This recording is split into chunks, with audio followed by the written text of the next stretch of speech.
pues buenos días a todas. Me da mucho gusto que estemos reuniéndonos en esta, pues a través de este medio, que es difícil, pero nos ha facilitado mucho la vida a todas las que, y todas las que estamos encerradas por el tema de la pandemia. La verdad es que creo que este medio tenemos que agradecerlo porque nos ha acercado mucho a ver a la otra a través, cuando menos, de una imagen, ¿no? Yo creo que esto lo vamos a recordar toda la vida, que siempre es parte de la resiliencia, de buscar un camino para poder conectarnos, para seguir conectadas con la realidad, con el mundo, con la gente, abrazarnos desde aquí, podernos mirar con una sonrisa. O sea, creo que este medio electrónico nos está dando mucho a todos y a todas las que lo utilizamos, ¿no?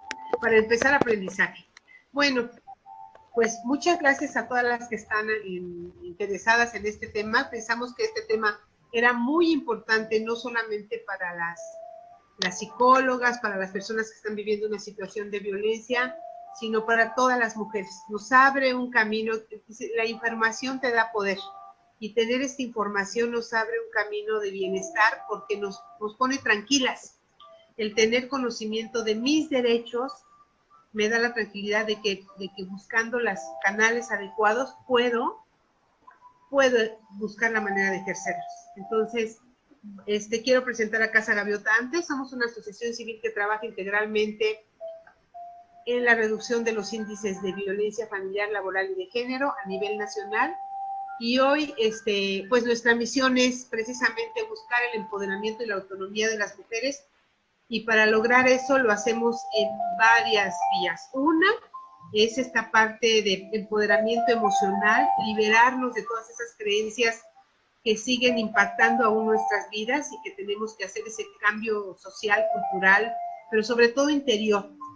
Y la segunda tiene que ver con precisamente el tema que vamos a tratar hoy.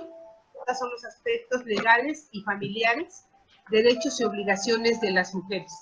Ese es el tema que nos reúne hoy aquí en Casa Gaviota, y la verdad es que estoy muy contenta porque pienso que esto es muy importante. Lo quiero reiterar. O sea, si nosotras conocemos nuestros derechos y nuestras obligaciones, podemos ir abriendo caminos de lograr y luchar y ejercer esos derechos.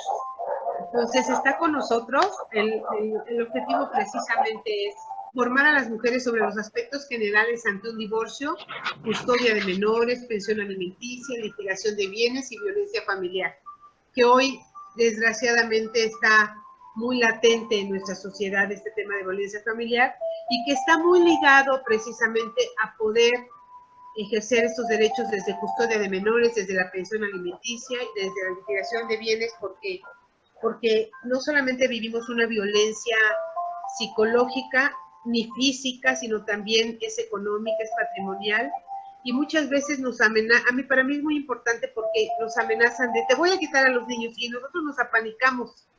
Entonces aquí vamos a darnos cuenta de que sí tenemos derecho y qué podemos hacer.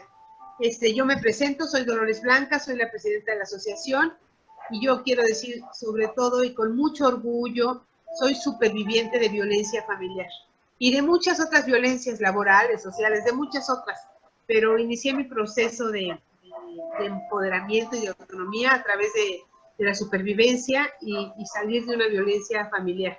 ¿Y qué necesité para esto? Precisamente todo lo que tiene que ver con derechos, saber cuáles eran mis derechos y a qué estaba obligada. Y está con nosotros dos amigas, yo digo, no las quiero presentar solamente como profesionistas, sino dos amigas mías personales, a las que aprecio mucho, y dos amigas de Casa Gaviota, y dos amigas de todas las mujeres, porque son abogadas en el ámbito familiar, laboral y penalistas.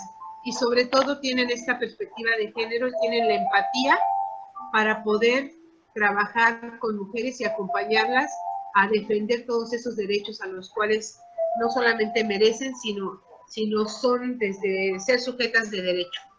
Y iniciamos con ellas. Está Laura con nosotros, y Aleli. Si gustan presentarse.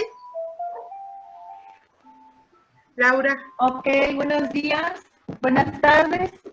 Yo soy Laura Cortés, Soy abogada penalista, fui Ministerio Público Federal durante algún tiempo.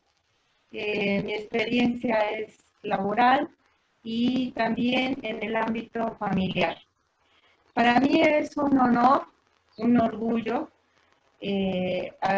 pertenecer a Casa Gaviota, porque a lo largo de todo este tiempo pude encontrar cómo las mujeres, cuando son violentadas, el miedo que les da para presentar alguna demanda, cómo las amenazan, como dice bien Lolita, cómo las amenazan de que te tienes que aguantar.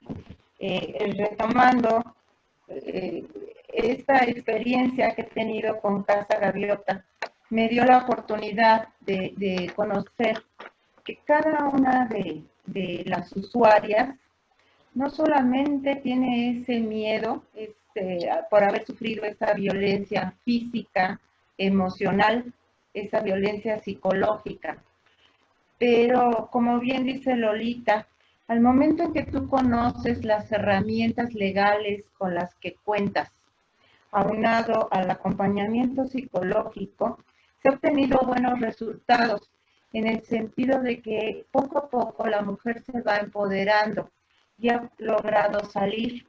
Como dicen, el conocimiento es poder. Entonces, en esta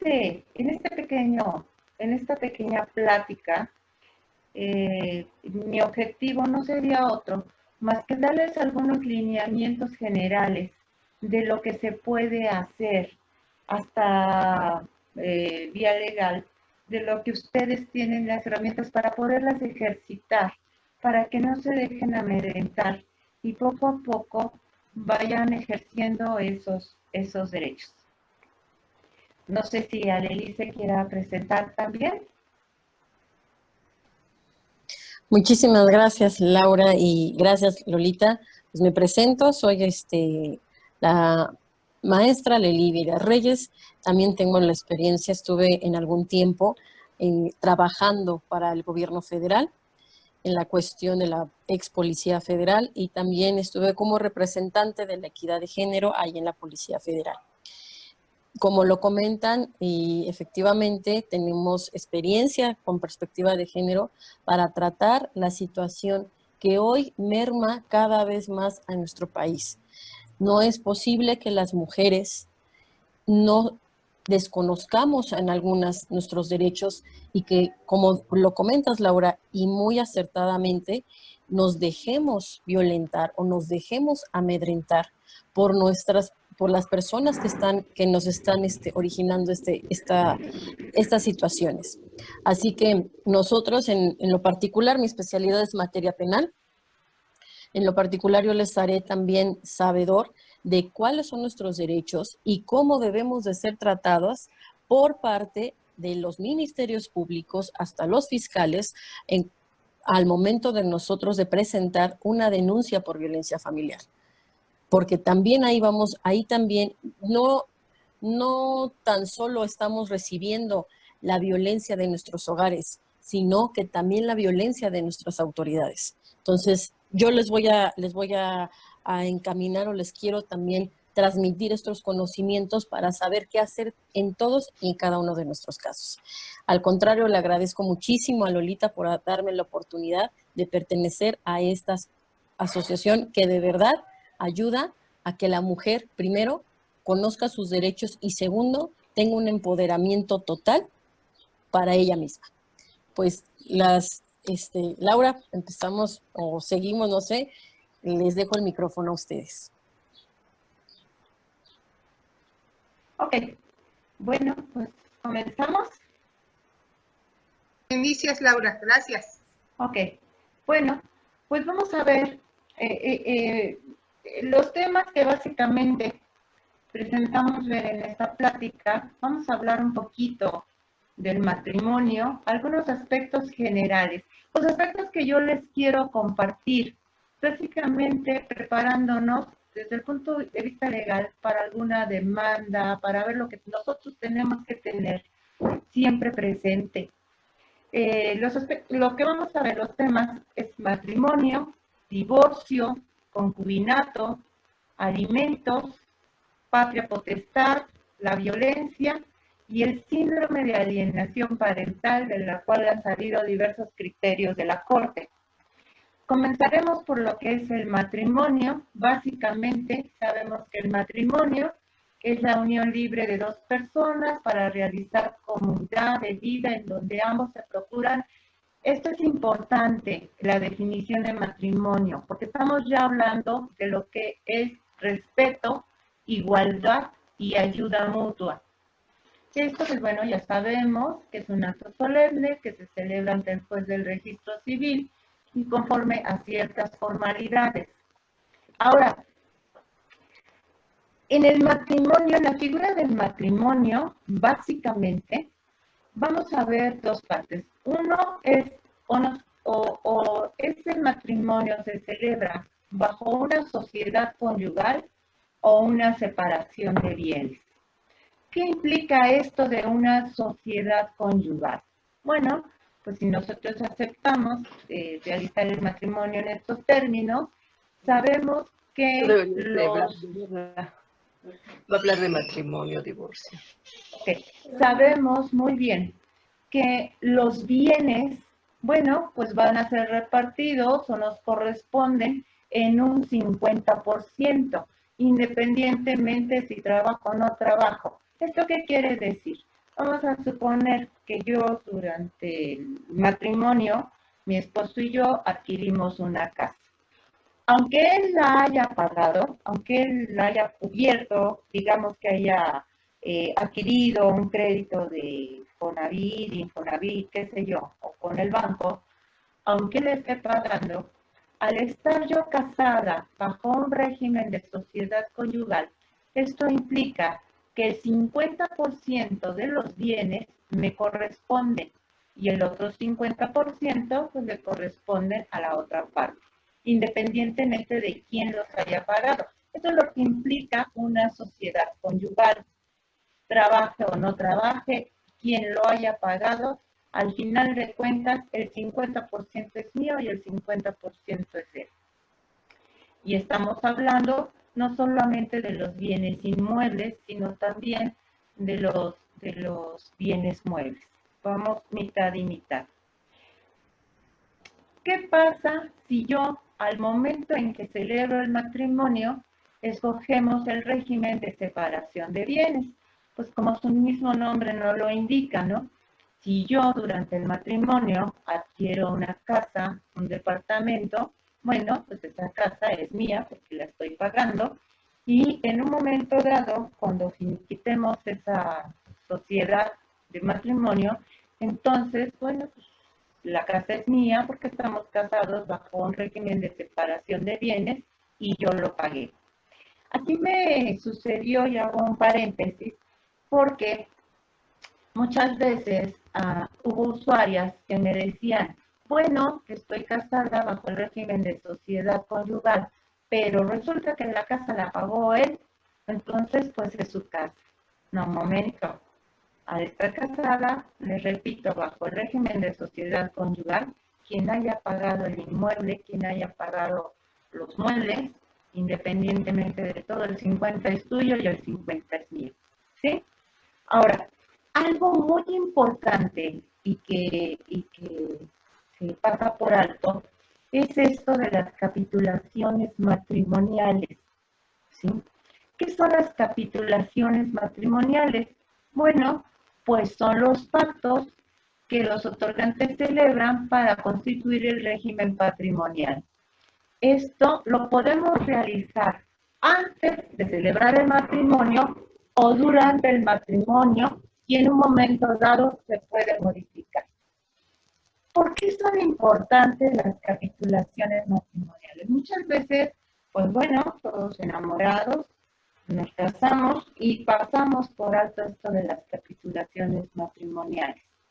Sin embargo, cuando ya estamos en un juicio de divorcio, en la mayoría de los casos, cuando se va a liquidar la sociedad conyugal, es decir, cuando se va a hacer la repartición de esos bienes, el juez nos dice, ah, pues exhíbeme las capitulaciones matrimoniales, y pues muchos decimos, pues, ¿qué es eso? Yo ni firmé nada. Pero siempre se deben de celebrar. Vamos a suponer, explico. Digamos que en la sociedad conyugal, que yo me caso por el régimen de sociedad conyugal, es decir, 50% una parte y 50% otra parte. Pero digamos que yo ya tengo un inmueble que yo ya lo tengo pagado a 2/3 partes. Entonces, aunque yo me haya casado por el régimen de sociedad conyugal, yo puedo hacer un convenio y decir, ah, pero ese departamento, estamos de acuerdo en que ese departamento es mío, porque yo ya lo adquirí desde antes o porque yo ya traigo el crédito. Entonces, ese departamento o esa casa queda fuera de la sociedad conyugal. Por eso es que son tan importantes las capitulaciones matrimoniales, ¿sí? Vamos a suponer, yo me caso por el régimen de separación de bienes, ¿ok? Pero hacemos unas capitulaciones matrimoniales en el que digamos, todos los bienes inmuebles que vayamos a adquirir a partir del momento del matrimonio van a ser a partes iguales. Ahí se tienen que respetar esas capitulaciones matrimoniales. Y muchas veces, cuando ya viene la liquidación de bienes, al momento en que se están separando, que se están divorciando, pues es lo primero que nos pide el juez para poder celebrar algún convenio o requerir a la otra parte. Y nos dice, a ver, échame las capitulaciones matrimoniales. Eso es algo que siempre se debe de tener en cuenta. Y otro aspecto del matrimonio viene siendo la separación de bienes, que es lo que estamos refiriendo, o la sociedad conyugal, ¿sí? O sea, ¿cómo va a ser nuestros bienes? Ah, bueno, pues cada quien se queda con los suyos sin problema, o los vamos a compartir 50 y 50%, ¿ok? Bueno, son los aspectos fundamentales que tenemos a la hora de un matrimonio. Ahora, los requisitos para contraer matrimonio. Bueno, pues los básicos deben de ser mayores de edad, debe de existir la libre voluntad de las partes, libre de toda presión. Si son menores de edad, bueno, se requiere del consentimiento del padre, de la madre o del tutor. Si la contrayente, si la mujer se encuentra embarazada, que esté comprobado y es mayor de 14 años, pues no requerimos ninguna autorización, que no exista parentesco de consanguinidad. Y algo importante es, al menos está operando aquí en la Ciudad de México, es que no exista un certificado de no registro de deudor alimentario moroso. ¿Qué significa esto último? ¿Sí? Muchas veces, sobre todo en la parte del hombre, vamos a suponer que yo me caso, pero él ya viene anteriormente de otro matrimonio. Y en el otro matrimonio tuvo hijos y le demandaron la pensión alimenticia. Este hombre incumplió con su obligación de pagar la pensión alimenticia. ¿Qué es lo que pasa aquí en la Ciudad de México? Existe un padrón en donde se registran a todas aquellas personas que no cumplen con esta pensión. Entonces, actualmente, para poder contraer nuevas nupcias, les piden que no esté registrado en este padrón de deudores alimentarios morosos. Ese es importante, ¿sí? Bueno. Ahora, un aspecto importante del matrimonio son los derechos y obligaciones que tienen ambos cónyuges, ¿sí? ¿Cuáles son estos derechos y obligaciones? Bueno, aquí lo tenemos. Vivir juntos en un domicilio conyugal, contribuir a los fines del matrimonio y ayudarse mutuamente. Tienen autoridad y consideraciones iguales, contribuir económicamente al sostenimiento del hogar y celebrar contrato de compra-venta entre ellos siempre que exista régimen de separación de bienes.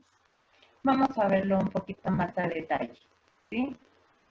Aquí tenemos, lo primero es vivir juntos en el domicilio conyugal, pero muchas veces no es posible. ¿Por qué? Pues porque el hombre o uno de los cónyuges tiene una oferta de trabajo fuera de la ciudad. Bueno, pues en ese caso el tribunal puede eximir de esta obligación, no es forzoso que esté. Ahora, es importante siempre tener en cuenta que la pareja debe de contribuir y socorrerse mutuamente. ¿Cuántas veces hemos escuchado que el hombre se queda sin trabajo y que ella es la que está trabajando de sol a sol, más aparte hace las actividades propias con los hijos y las actividades propias del hogar? Ahí, como ustedes verán, estamos ya... Okay. Ahí ya estamos desvirtuando uno de los fines del matrimonio, porque no se están socorriendo mutuamente. Estás otra Uno vez de con tu los dos sonido. tiene la carga total. ¿Perdón? Estaba tu sonido otra vez un poquito. Se está yendo. Sí. ¿Sí? ¿Ya se me escucha Para que mejor? te acerques a la computadora, yo creo un poquito más, así como estaba. Gracias. Ok, gracias. Bueno, también que no está obligado que se encuentre imposible a trabajar y carece de bienes. Ok, aquí otro de los aspectos es contribuir económicamente al sostenimiento del hogar, ¿sí? Pero muchas veces encontramos que uno de los cónyuges está imposibilitado de trabajar y carece de bienes propios, en cuyo caso el otro atenderá íntegramente estos casos, ¿sí? O sea, vamos a suponer que uno de los cónyuges o sufrió, Dios no lo quiera, un accidente o no puede continuar trabajando. Entonces, en ese caso, pues sí se le exime. ¿Qué pasa con las mujeres? Muchas mujeres, actualmente ya no se da tanto esta figura, pero muchas mujeres se dedican únicamente a la educación de los hijos, se dedican al hogar, al cuidado del hogar, preparación de alimentos, qué sé yo. Entonces, en ese caso no podemos decir que esté contribuyendo económicamente, pero contribuyendo económicamente no significa, te estoy dando el dinero. Ella de alguna manera, y eso lo deben de tener bien claro, sí está contribuyendo económicamente, aunque no esté recibiendo el dinero, un salario, una quincena, pero ella está contribuyendo. ¿Por qué? Pues porque está en el sostenimiento del hogar, está preparando, está al cuidado de los hijos. Entonces, sí lo está contribuyendo, ¿ok? Eso también es algo que nos debemos de quitar de la cabeza. Y este último aspecto, ay, perdón, aquí ya me fui. Y el cuidado de los hijos, no. Aquí lo tenemos, el desempeño del trabajo en el hogar, y para esto tenemos criterios de la Corte, que así ya lo han definido. El desempeño del trabajo en el hogar o el cuidado de los hijos se estima como una contribución económica al sostenimiento del hogar. ¿Ok? Y ya tenemos ahí varias definiciones y varias aportaciones, criterios, tesis aisladas y jurisprudencias de la Corte en este sentido. Y por último, este último aspecto, celebrar contrato de compraventa entre ellos siempre que exista régimen de separación de bienes. Ok. Alguna vez tuve un caso de un matrimonio bien avenido en el cual la hija tuvo un padecimiento de cáncer muy triste, y entonces ellos estaban casados bajo el régimen de una sociedad conyugal. ¿Qué es lo que sucedió? Bueno, pues ellos se endeudaron en instituciones privadas y las cuentas fueron muy pesadas.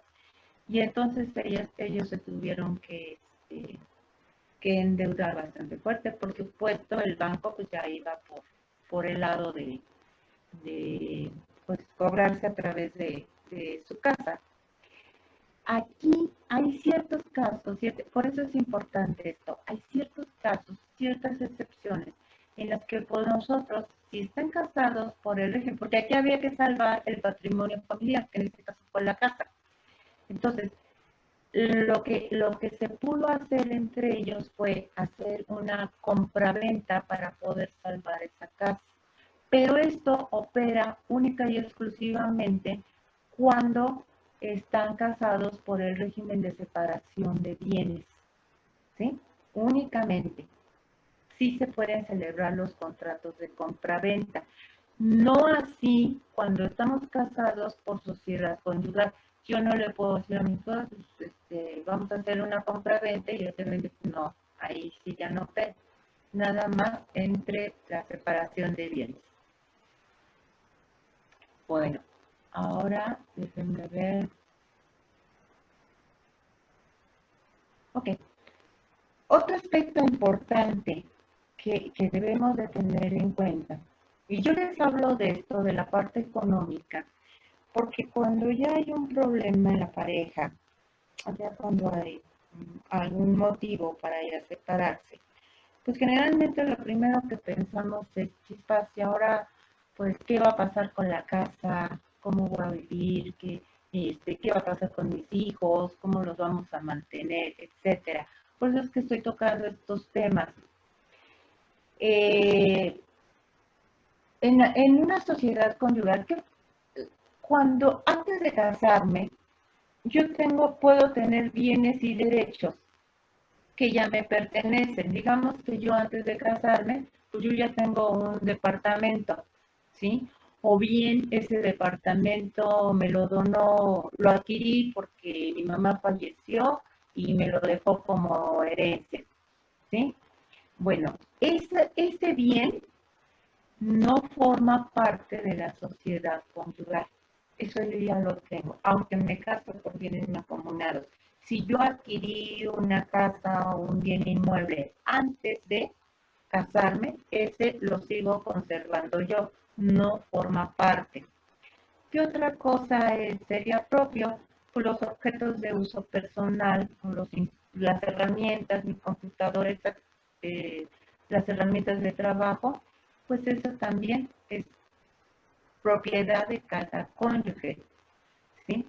Y los bienes comprados, que era lo que comentábamos antes, los bienes comprados a plazos por uno de los cónyuges antes de contraer matrimonio, tienen el carácter de privativo cuando la totalidad o parte del precio se satisfaga con dinero del propio cónyuge, ¿sí? Si yo adquirí una casa y yo la sigo pagando y yo lo demuestro en juicio, ese bien sí lo sigo conservando yo, ¿sí? Ahora, ¿cuándo va a terminar este matrimonio? O sea, jurídicamente, ¿cuándo ya termina? Si uno de los cónyuges incurre en negligencia en la administración y amenaza con arruinar o disminuir el patrimonio familiar, ¿sí? O sea, si él empieza a firmar pagarés o empieza a comprometer lo que es la casa, el patrimonio familiar, ahí ya puede terminar esa sociedad conyugal. O sin que exista consentimiento de uno de los cónyuges, se hace una cesión de bienes o yo me declaro en quiebra. En estos casos, la sociedad en automático la podemos solicitar que ya termine, ¿sí? Déjame ver qué sigue. Okay.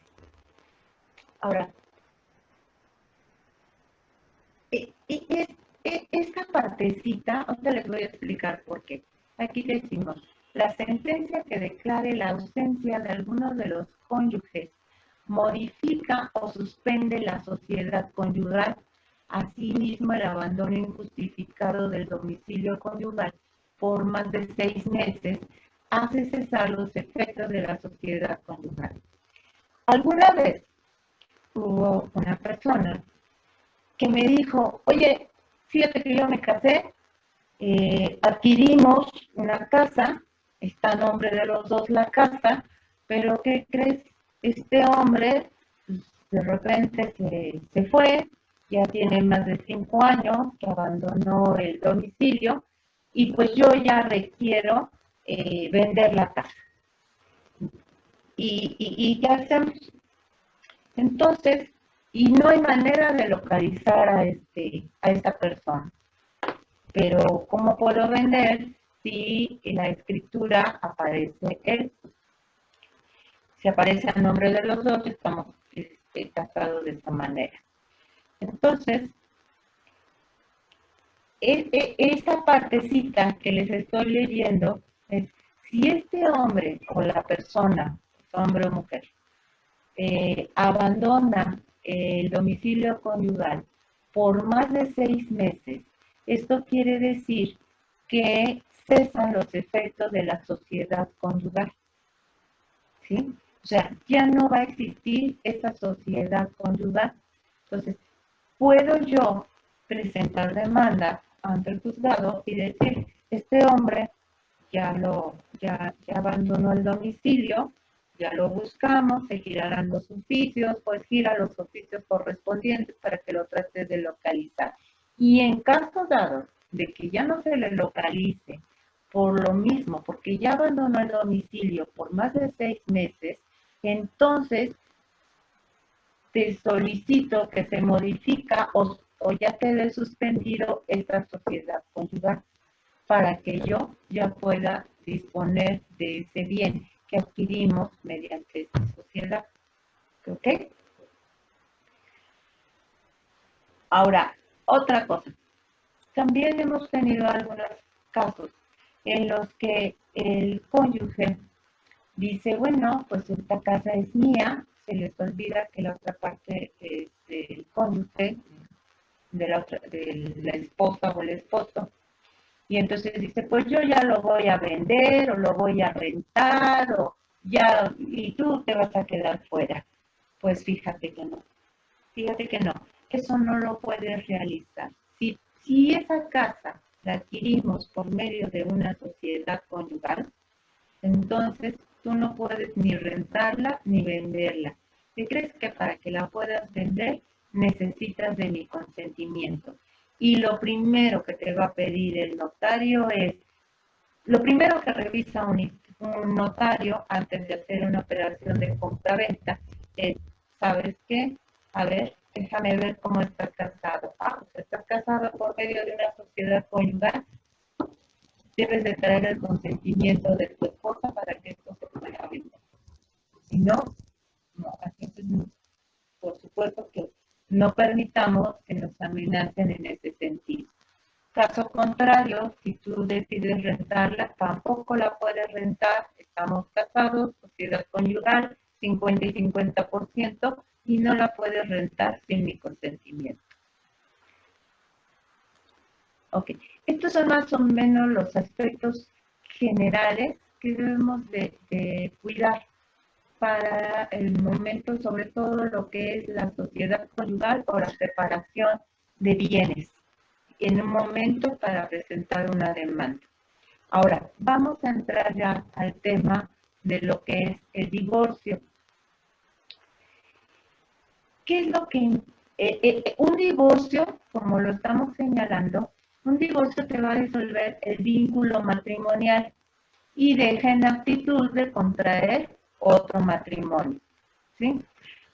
Anteriormente, antes de las reformas, para poderse divorciar, teníamos que acreditar una de las causales de divorcio. Actualmente ya no, ya tenemos lo que llamamos divorcio incausado y ese lo puede solicitar uno o los dos o ambos cónyuges. y siempre que haya transcurrido cuando menos un año.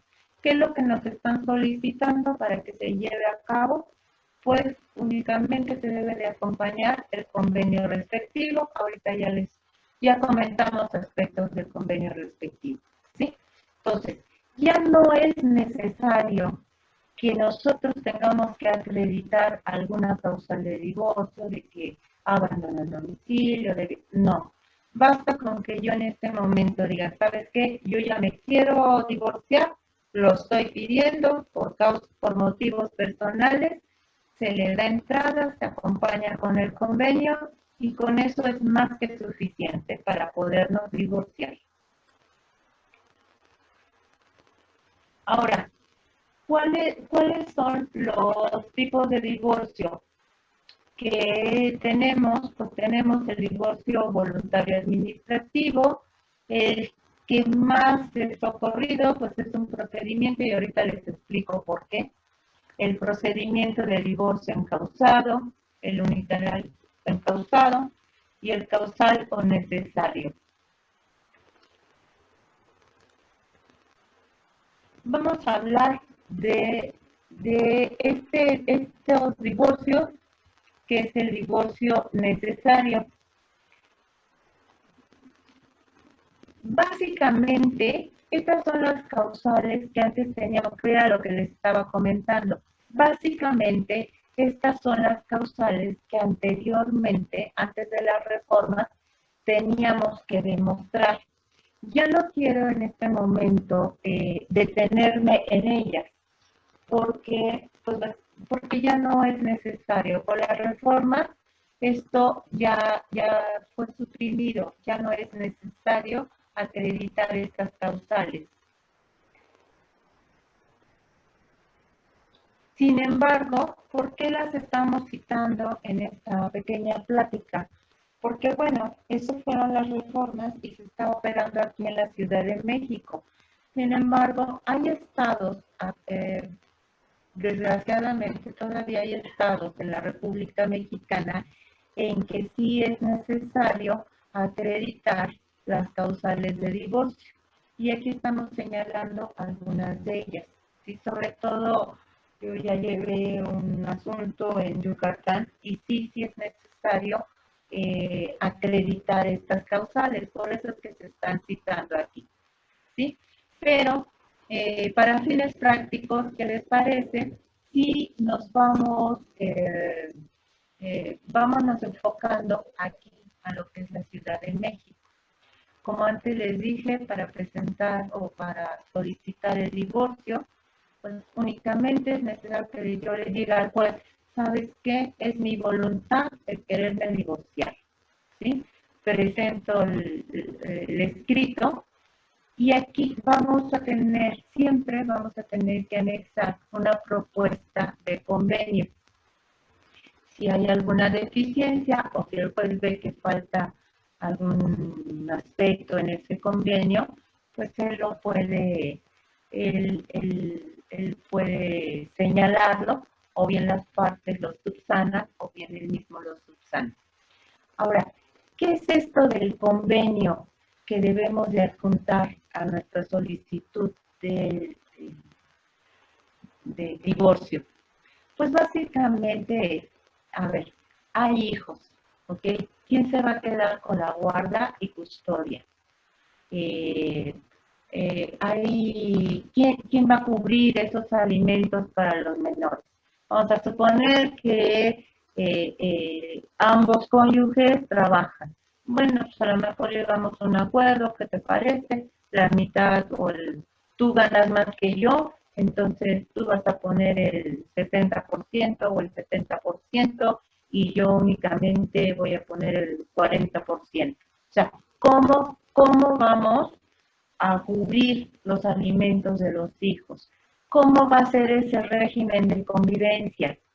Bueno, pues resulta de que tu mujer vas a tener la guarda y custodia y yo voy a ver a los menores cada semana, los sábados, o los voy a ver cada 15 días. Es decir, nos vamos a poner de acuerdo cómo van a ser esas visitas. ¿Cómo vamos a liquidar la sociedad conyugal y el pago de compensación? A ver, esto es el meollo del asunto. ¿Cómo vamos a ver? Bueno, pues adquirimos una casa. Bueno, pues entonces ambos cónyuges estamos de acuerdo en que la casa se venda 50% tú, 50% yo. O bien, estamos de acuerdo en que la mujer viva en la casa con los hijos y ella sigue pagando las mensualidades. Es decir, ¿cómo van a quedar esos bienes que adquirimos durante nuestro matrimonio? ¿Sí? Aquí estoy hablando de algo del pago de compensación, ¿sí? Cuando estamos casados por separación de bienes, entonces podemos solicitar al momento del divorcio, podemos solicitar este pago de compensación por el tiempo que estuve yo casada y que yo me dediqué a las labores del hogar. Aún cuando yo tenía mis propios bienes, cada quien tenía la separación de bienes cuando operaba, bueno, pues entonces vamos a solicitar en estos casos el pago de compensación, ¿sí?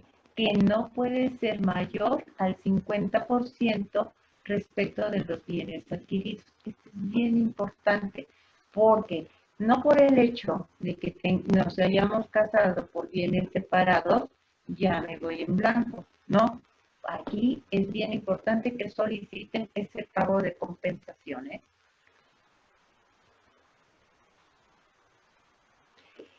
Hay un divorcio que es el voluntario administrativo. Ese se lleva, pero ese se lleva ante el juez del registro civil. Ese es muy expedito, ese es muy rápido, ese es un consentimiento. ¿Cuáles son los requisitos? Pues que ambos cónyuges estén de acuerdo, que sean mayores de edad, que tengan por lo menos un año de matrimonio, cómo van a liquidar los bienes, y que la mujer no esté embarazada ni que haya procreado hijos en común. Pues esto es para las parejas que realmente no tuvieron hijos. O que estos ya sean mayores de edad y que ellos ya solo se mantengan. En este caso, lo más recomendable es que lleven un divorcio voluntario administrativo y es rapidísimo. Ahora, vamos al proceso de un divorcio encausado. Aquí me gustaría señalarles varias cosas que deben ustedes de tener en cuenta. Si ustedes ya están decididas y dicen, ¿sabes qué? Tengo razones más que suficientes y ya me quiero separar. Ok. Pero resulta de que tengo menores de edad y he sido víctima de violencia intrafamiliar. Ahorita vamos a entrar ya un poquito más amplio a lo que es la violencia, pero vamos a decir, bueno, yo ya fui objeto de violencia, ya no puedo más, yo ya me quiero separar. Vamos a tener cuidado cuando lleven este proceso, porque desgraciadamente en esta carrera hay abogados que dicen, bueno, pues, yo nomás te divorcio y ya lo de la liquidación de la sociedad conyugal y todo lo demás, ya eso va por cuerdas separadas. No. Pueden ustedes solicitar en una misma demanda, ahora sí que todo el procedimiento. ¿Puedo yo pedir el divorcio? Que yo lo que más les aconsejaría. Vamos solicitando el divorcio, vamos solicitando las medidas provisionales y vamos entrándole a la liquidación de la sociedad conyugal y a la pensión alimenticia. Todo en uno. Yo sería lo que más les aconsejaría. ¿Por qué? Porque muchas veces, si ustedes hacen todos los procesos por cuerdas separadas, aparte de que es un mayor gasto, corren el riesgo de que después ya no lo encuentren o no lo puedan notificar. Entonces, en un mismo procedimiento, notifiquen y lleven todo. Ahora, ¿qué es lo que de entrada, si ustedes han sido víctimas de violencia, qué es lo que de entrada puedo solicitar? Pues lo primero que vamos a solicitar junto con la demanda de divorcio van a ser las medidas provisionales. Estas medidas provisionales, ¿qué es lo que hacen? Pues salvaguardar la integridad de los hijos y de los interesados. Asegura la cantidad de alimentos y si existen bienes que pertenecen a ambos cónyuges, la anotación preventiva de la demanda en el registro público y de comercio. Bien importante esto. Primero, vamos a suponer que yo fui víctima de violencia y además la persona esta pues violentaba a mis hijos y se pone como loco o es un alcohólico, drogo, qué sé yo. Bueno, pues entonces vamos solicitándole al juez junto con la demanda de divorcio y vamos a decirle, oye, ¿sabes qué? Esta persona me golpeó y aquí te estoy demostrando que yo he sido objeto de esta violencia. Por favor, dicta una medida provisional para que esta persona durante el proceso, después, no se me acerque. Entonces, eso hace el juez. En el primer acuerdo, cuando él dice, bueno, por entrada la demanda de divorcio, y dicto además las siguientes medidas provisionales. Esta persona no puede entrar a su casa, esta persona no puede acercarse a la cónyuge, esta persona no puede acercarse a la escuela, etc. Son medidas provisionales para que pues, no las violente. Ahora, otra de las medidas provisionales, híjole, pero pues resulta de que él es el que da la entrada económica a la casa y yo me dedico a las labores del hogar y al cuidado de los hijos. Bueno, ¿y de qué vamos a vivir durante el tiempo que se lleva a cabo el procedimiento? ¿Ok? Entonces, ahí también se le solicita al juez, ¿sabes qué? Te solicito que me fijes durante el periodo de este procedimiento, díctame una pensión provisional y en automático lo hace el juez. Y entonces dice, ok, se le paga el 30, 40, 50% de su salario como pensión alimenticia provisional, ¿sí? Ah, pero resulta de que el señor pues me quiere sacar de la casa y pues no tengo a dónde irme a vivir, ok, entonces también se le solicita al juez, si estos bienes pertenecen a ambos cónyuges, entonces para que él no vaya a disponer o vaya a rentar, qué sé yo, que pueda maniobrar con la casa, entonces se le pide al juez, ¿sabes qué? Inscríbeme que en este momento hay una demanda y que se inscriba en el registro público de la propiedad y el comercio. ¿Para qué? Pues para que el señor no vaya a malbaratar la casa o no vaya a disponer de la misma. Como ustedes ven, observarán, estas medidas provisionales precisamente es para protegerla. Y sí se da y en automático las dicta el juez. Esto es de entrada. Antes que llevemos el procedimiento de entrada, las dictan para que de alguna manera ustedes queden protegidas. Ahora, vamos a suponer que yo fui violentada y la verdad, aunque la casa es de los dos, pues no podemos estar viviendo los dos juntos. Entonces aquí el juez se le solicita al juez, ¿sabes qué? Por este tiempo, pues determina o quien continúa en ese domicilio conyugal porque no podemos estar juntos. Y el juez lo hace, junto con todas las medidas provisionales. Ahora, aquí también se solicita, dentro de estas medidas, se le solicita al juez, oye, pues yo mientras, en lo que se define esto, pues yo no me voy a separar de mis hijos. Cuando no hay acuerdo en esto, entonces si es menor si son mayores de 12 años, el juez solicita la presencia de los menores. Y ya con eso, pues entonces ya el juez determina quién de los cónyuges es el que se queda al cuidado de los niños. Por regla general, y yo lo que tengo de experiencia, les puedo decir que si es un niño menor de 12 años, el menor se queda al cuidado de la madre. Y esto no es obstáculo para que si la madre carece de recursos, que era lo que estábamos comentando. Pues a lo mejor no, pues no tengo los suficientes medios. Ok, pero para eso están dictando una medida alimenticia de carácter provisional. ¿Sí? Entonces, como ustedes observarán, al momento en que ustedes presentan la demanda de divorcio con su convenio respectivo, que ya vimos, pues se solicitan estas medidas provisionales para que estén protegidas durante el proceso.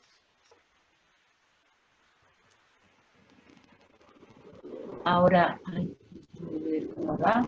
Es Laura, porque te ando buscando seguirte, pero tú me dices en cuál te pongo, ¿eh? Avísame. Perdón, no te escuché. Que tú me dices porque te ando tratando de seguir, pero de repente me pierdo. Entonces, no estaba en el alimento, no sé qué, que me regresa a concubinato o... No, estamos en el proceso de divorcio encausado. Estamos en la lámina número 18.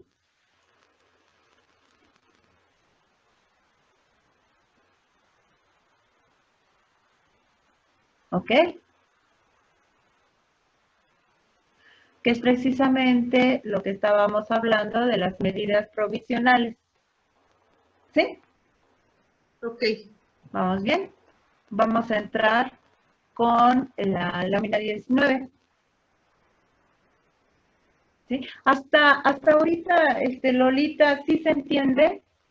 ¿Voy muy rápido o sí se entiende? Ay, no te escucho. Híjole. Parte sí, no sé, hay algunas preguntas, no sé si quieras que terminemos este tema, preguntamos. Si quieres, nada más termino hasta ahorita sentencia antes de entrar a concubinato.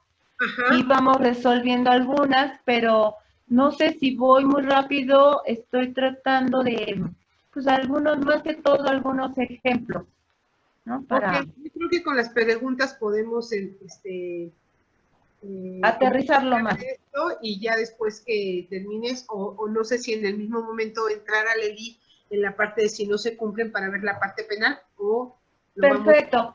Ok, terminamos ahorita lo que es matrimonio, el procedimiento de divorcio encausado y ya, damos entrada para no entrar en concubinato, ¿vale? Ok, entonces, ¿qué es lo que, otro de los elementos que se necesita en este procedimiento de divorcio encausado? Pues es un inventario de los bienes, generalmente se les solicita porque es el valor estimado.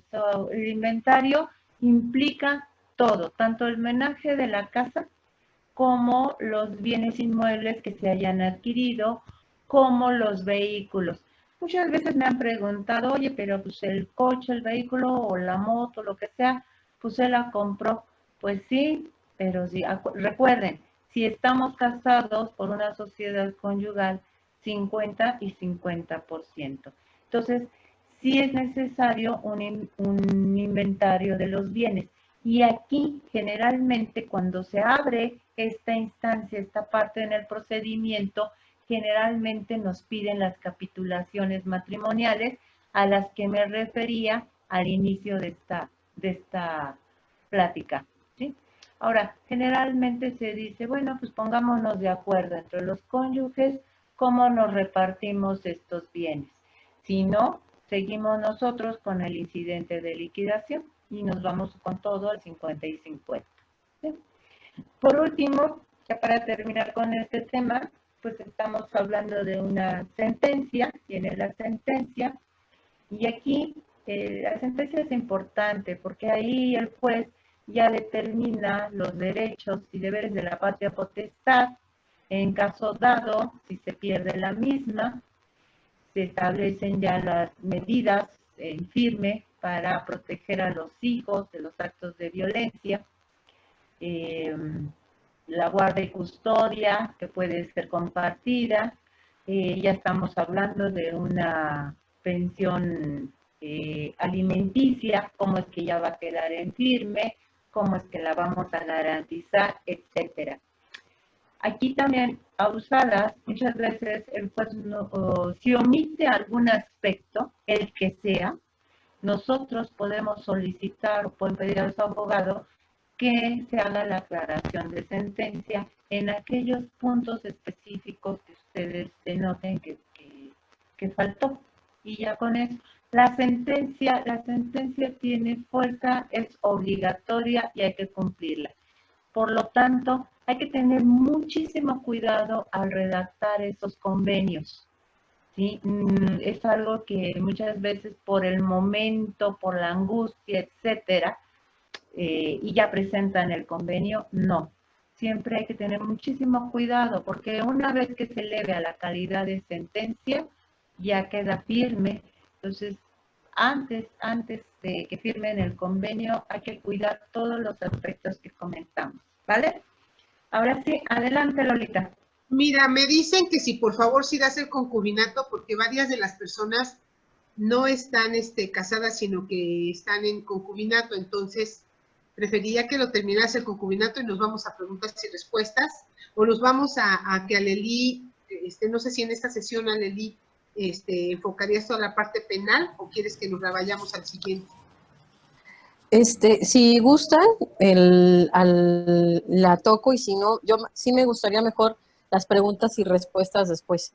Y sí, como dices, hay muchas usuarias que no están casadas. Ok, entonces vámonos a concubinato, por favor, Laurita, y terminamos con preguntas y respuestas, y ya Leli ahí va apoyando con la parte penal, y ya la siguiente vemos todo lo que es violencia y parte penal. Ok, ¿Sale? Vale. Bueno, vamos a ver qué pasa si no hubo ese acto formal que nosotros llamamos, si no hubo ese matrimonio, si no hubo ese acto solemne y formal. Sin embargo, pues resulta de que yo decido irme a vivir con mi pareja. ¿Cuántas veces hemos pensado que porque ya nos fuimos a vivir con la pareja e hicimos vida en común, en el momento de la separación no tenemos derecho a nada? Ok. Para que se nos dé la figura del concubinato, necesitamos por lo menos 2 años de haber hecho vida en común con estas personas, con la pareja. Pero hay una excepción. Si nosotros, si hubo hijos antes de esos 2 años, entonces se tiene por configurado el concubinato. ¿Sí?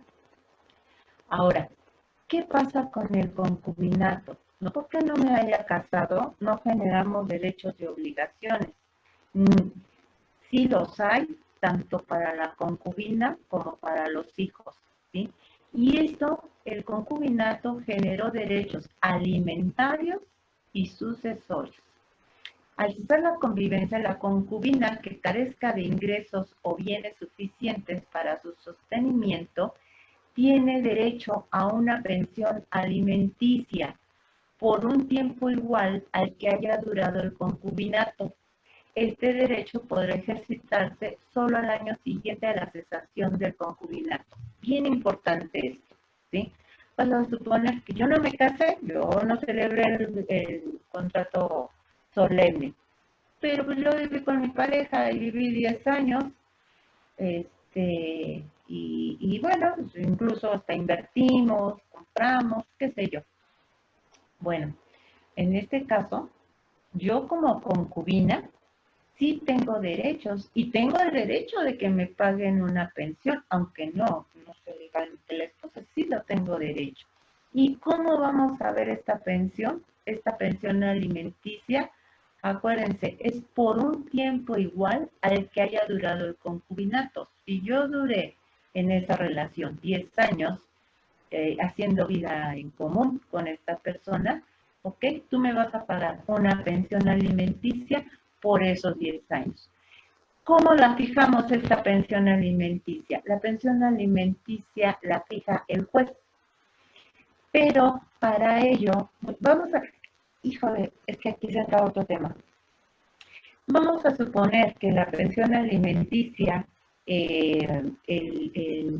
la persona tiene un trabajo fijo, trabaja en una dependencia o en una corporación, qué sé yo.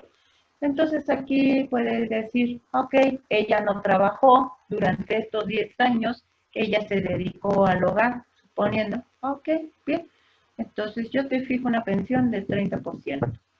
Liquida el oficio y se le embarga el sueldo por el 30%.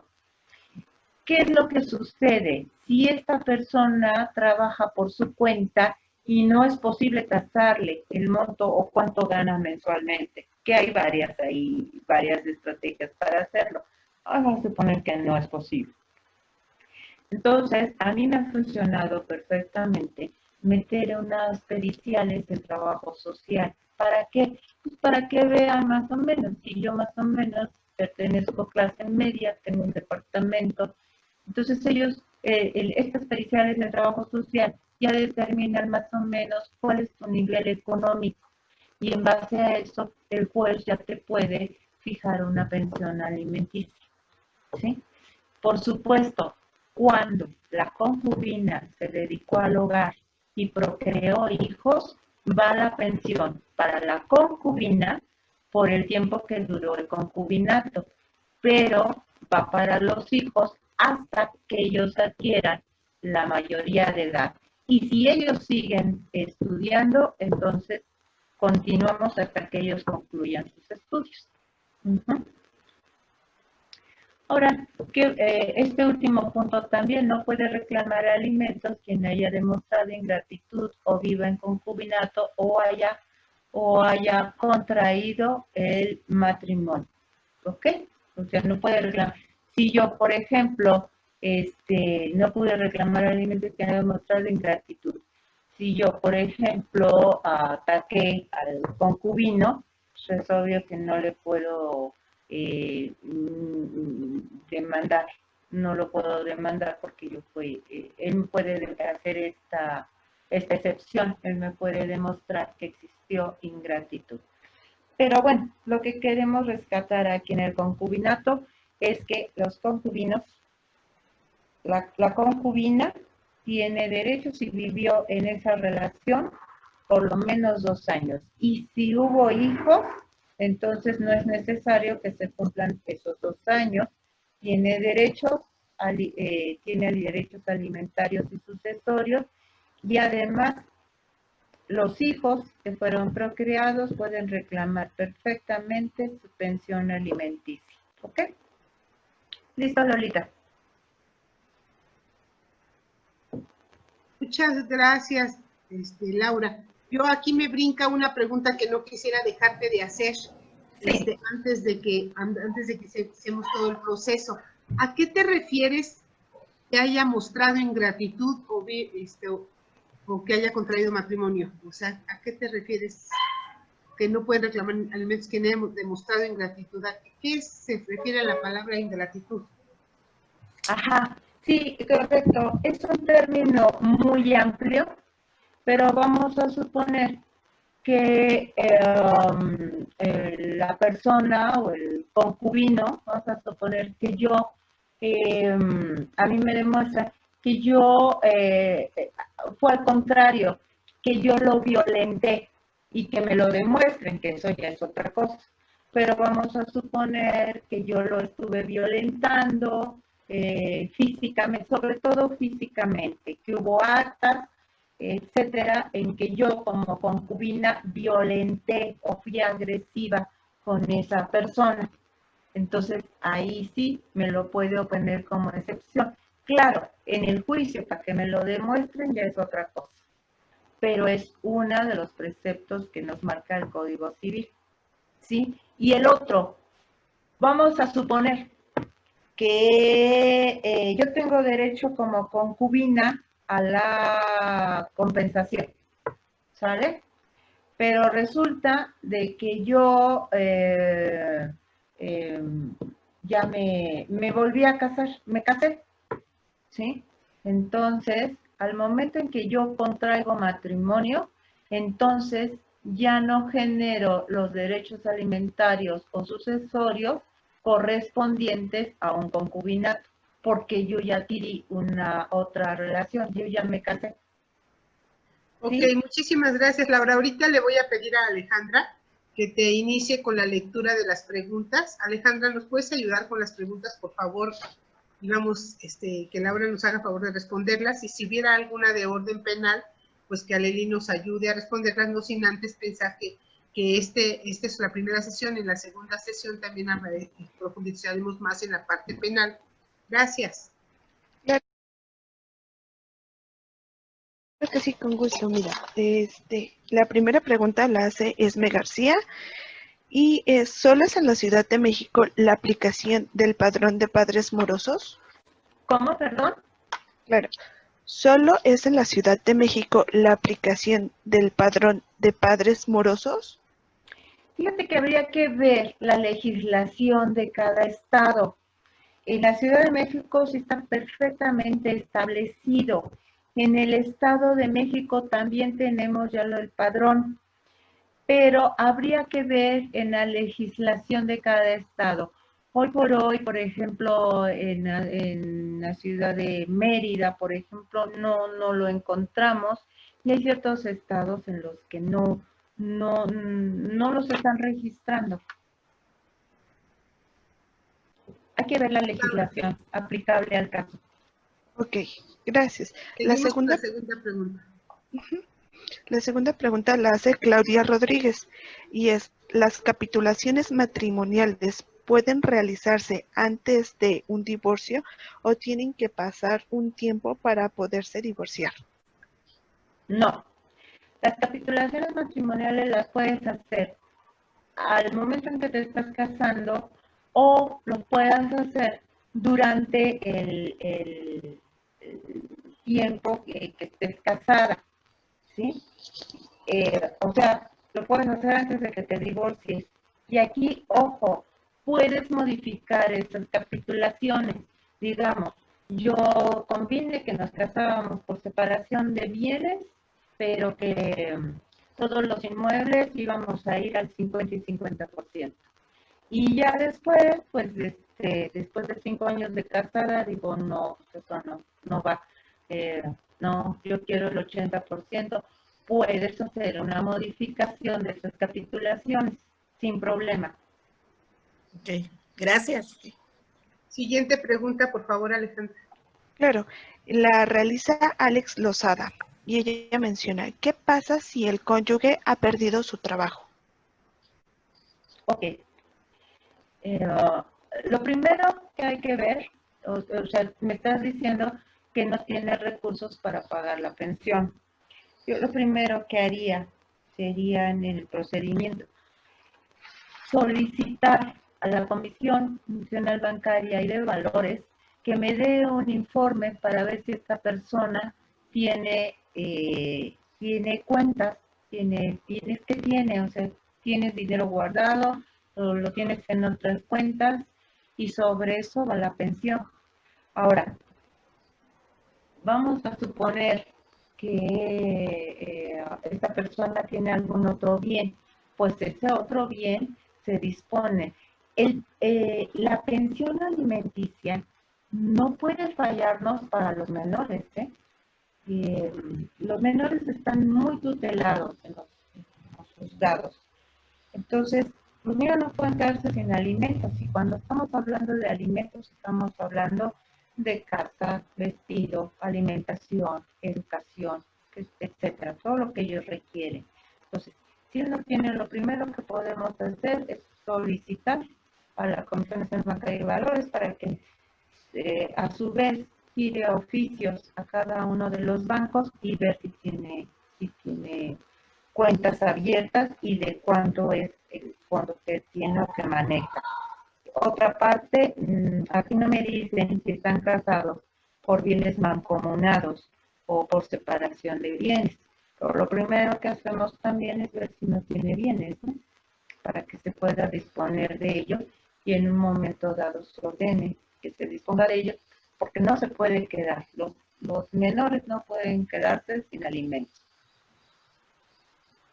Ok, gracias. La siguiente pregunta es hecha por Elena y menciona, en mi divorcio se pusieron medidas precautorias y contestó, no se salía de la casa y que yo era un peligro para mis hijos, que él quiere la guardia y custodia al 100%.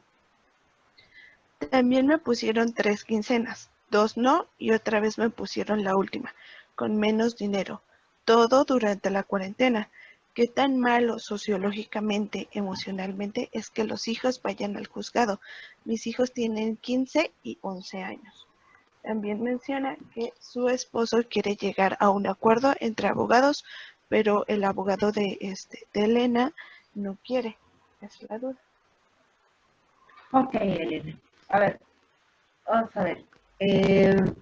La primera parte, nada más me la repites, por favor, nena. Con gusto, permítame un momento. Bueno, menciona que en su divorcio se le pusieron medidas precautorias, en donde contestó que no salía de la casa y que Elena era un peligro para sus hijos, Ok, que él quiere... ok. Si el juez, supongo que la usuaria fue la que solicitó las medidas precautorias, ¿sí? El juez es bien claro, ¿eh? El juez habla de, en este momento se dictan tales medidas precautorias y tú tienes que alejarte, que salir. No está a libre albedrío, o sea, no está para que él quiera o no quiera aceptarla.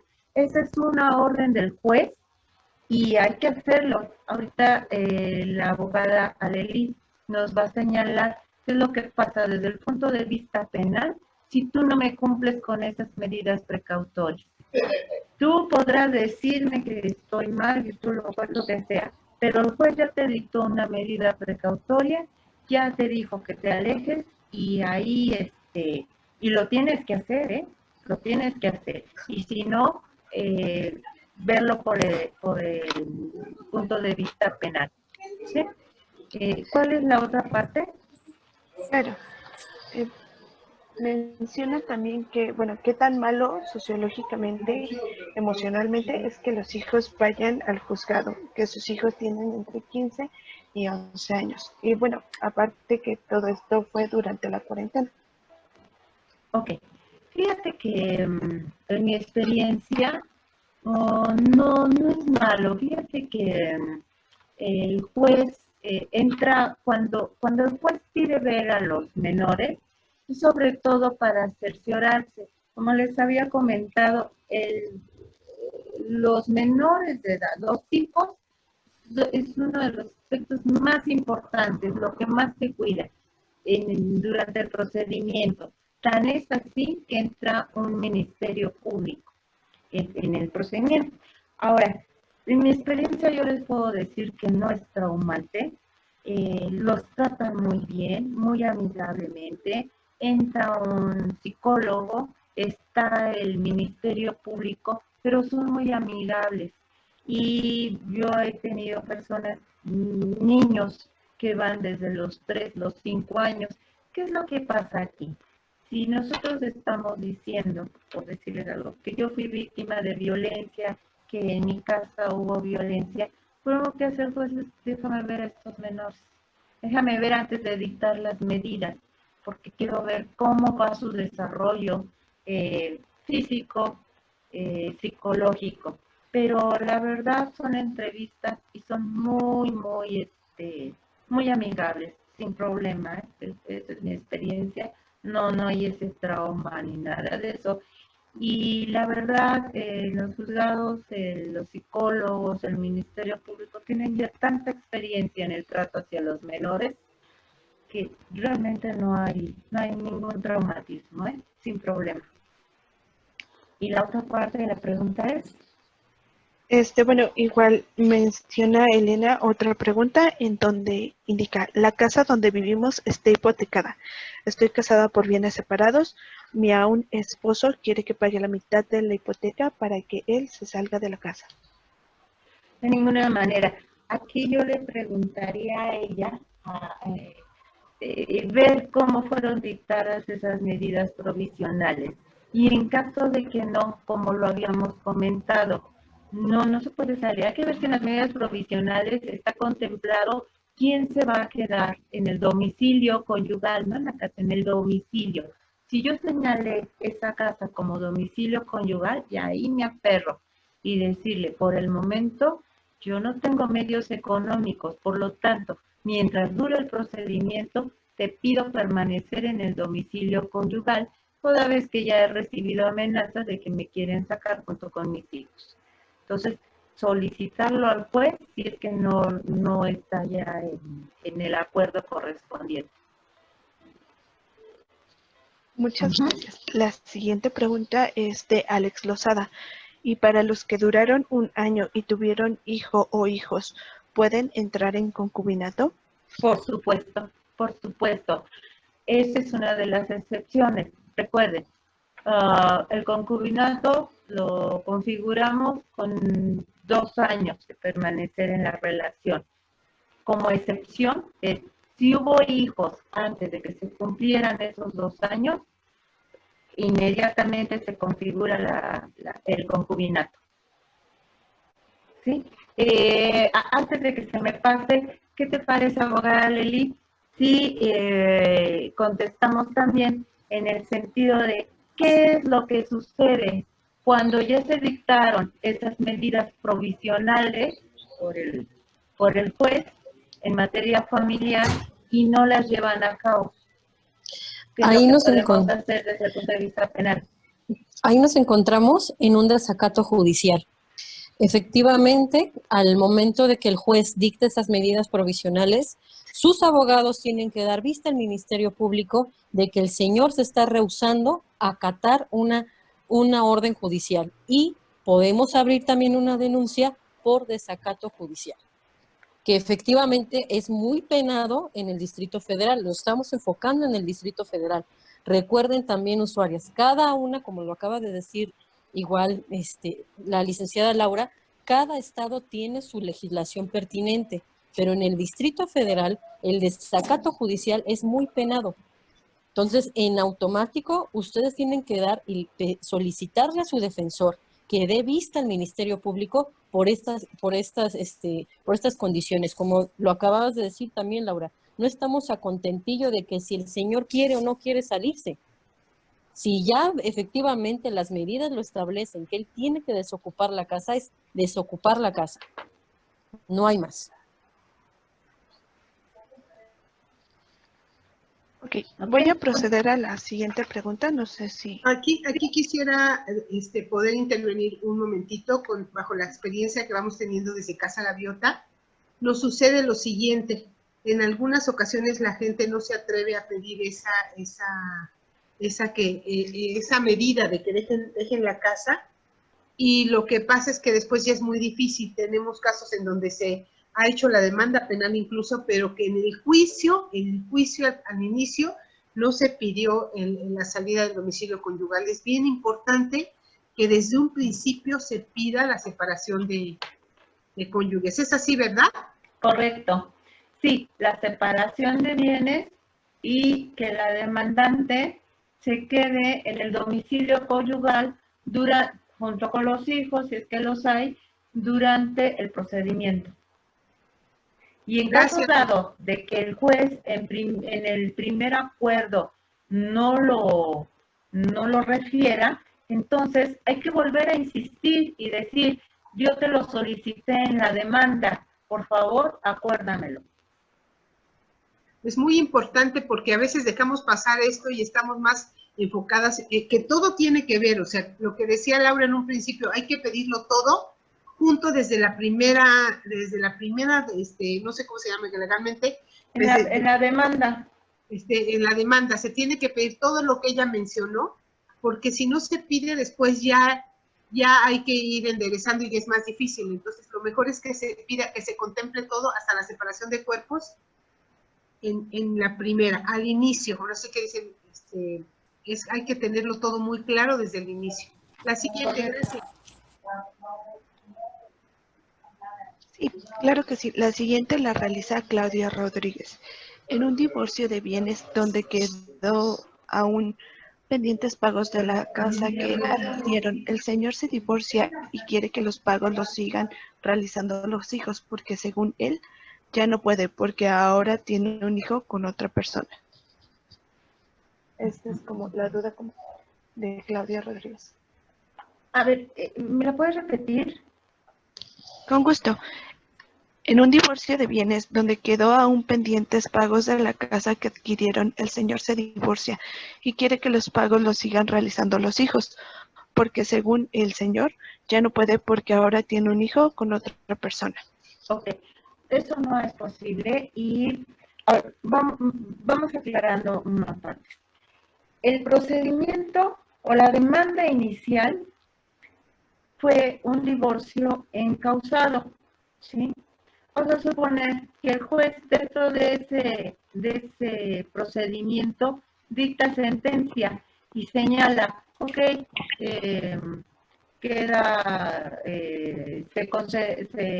acepta el divorcio, ya se declara el divorcio de fulano y fulano. ¿Qué sigue después de que ya el juez ya dictó sentencia respecto de la solicitud de divorcio que yo solicité? Pues dentro de ese mismo procedimiento, lo que vamos a hacer es abrir un incidente de liquidación de bienes, ¿sí? Dentro de ese mismo, lo que debe de hacer su abogado es un incidente de liquidación de bienes, ¿sí?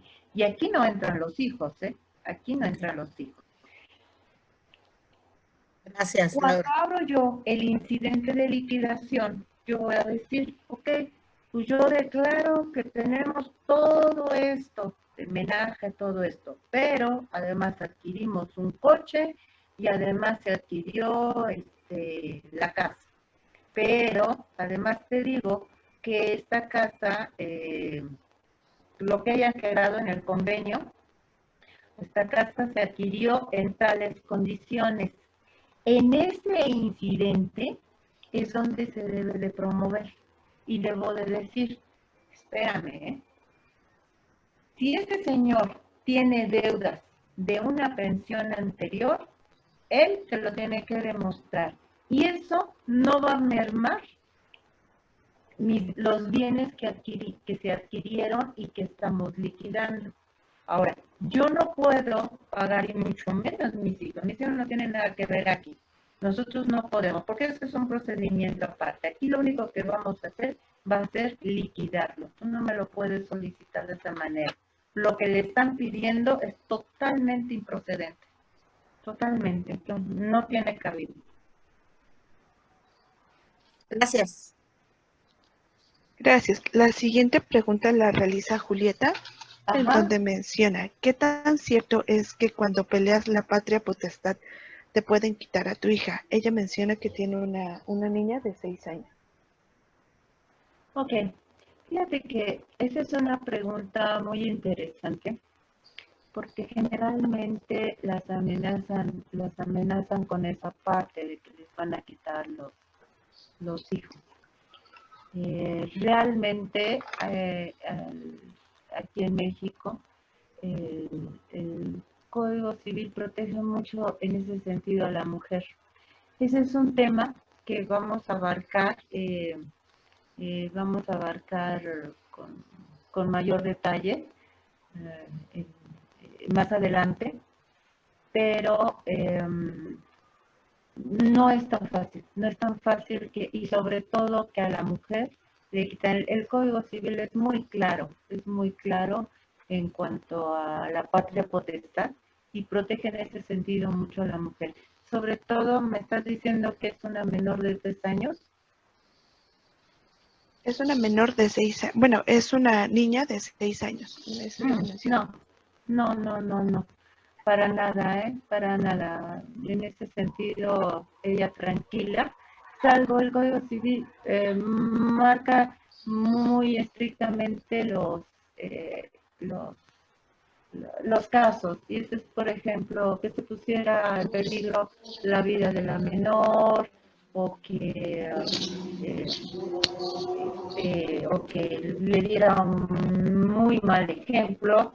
Entonces sí, pero más que todo que estuviese en riesgo su salud física y emocional, por supuesto que no.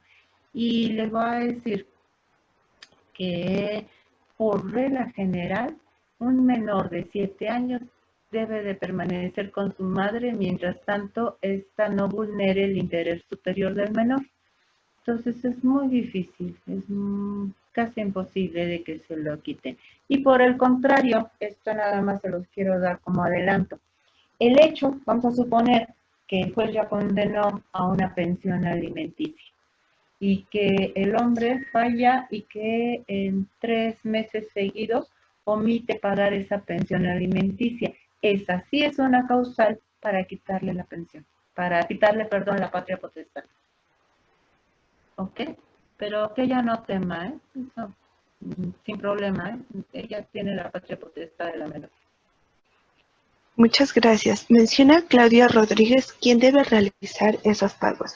Me parece que su pregunta estaba relacionada Sí, con una pregunta que anteriormente había mencionado Alex Lozada, que qué pasaba si el cónyuge había perdido su trabajo. Algo relacionado a las preguntas. Aquí hay que tener mucho cuidado, ¿sí? Vamos a ver, por ejemplo, y eso también ahorita nos va a apoyar la abogada Aleli. Vamos a suponer, yo ahorita perdí mi trabajo. Él, en este momento, si él estaba ya dando una pensión alimenticia, él es el que tiene que promover diciéndole al juez que fue liquidado de su trabajo y además lo tiene que acreditar.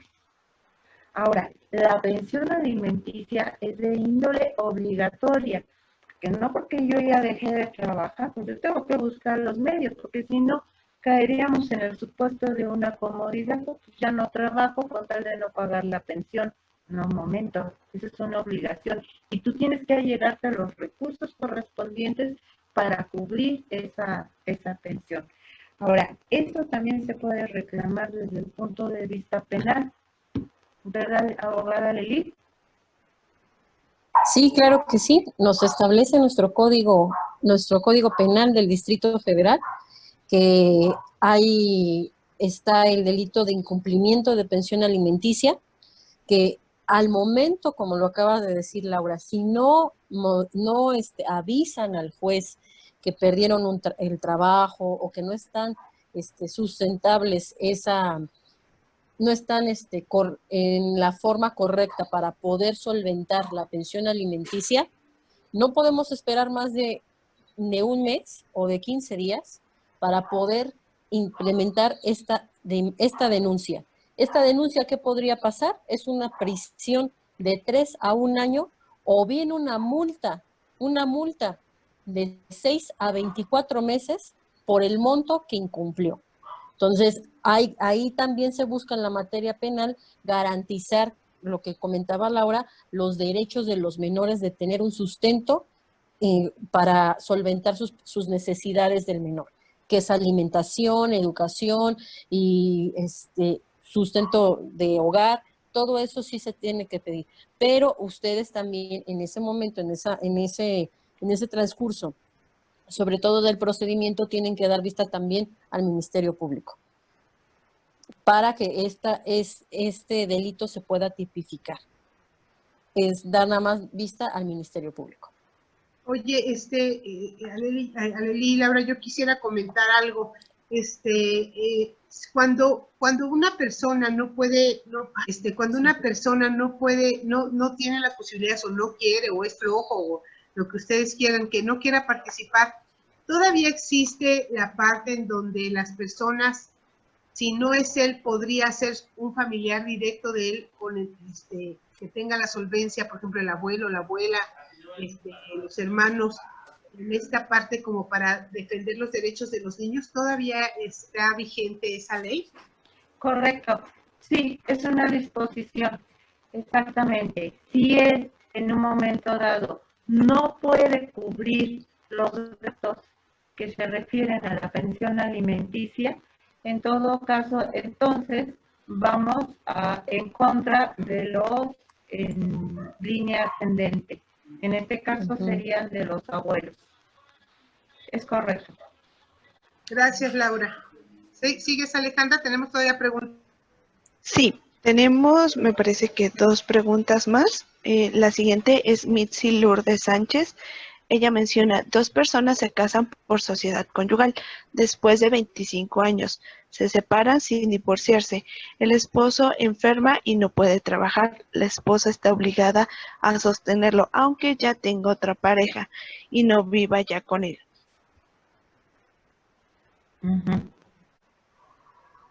Ok. Aquí en este caso me dices que ya no vive. Supongo que no han hecho ningún proceso de divorcio y me dices que existe una sociedad conyugal. Pero no sé si él haya presentado una demanda o cómo está y cómo lo está sosteniendo. Ahora, ¿este señor tenía ya una pensión? ¿Está pensionado? ¿Está recibiendo algún apoyo?